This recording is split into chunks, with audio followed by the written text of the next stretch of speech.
থালা বেগুন চুরি করবো কি দেখ, বেগুনগুলো একদম কচি। রোজ চুরি করে করে বেগুনগুলো যেন আর বাড়ে না, আমার ভালো লাগে।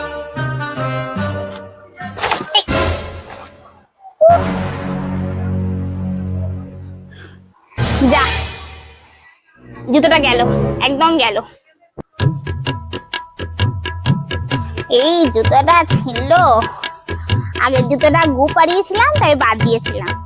এই জুতোটা ছিল, এবার 100 টাকা ধাক্কা। কি করব?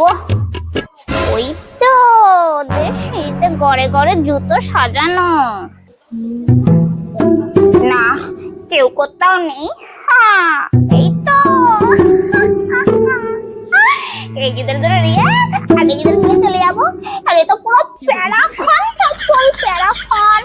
আর এইটা সেলাই করে যে পারবে পরবে। আমার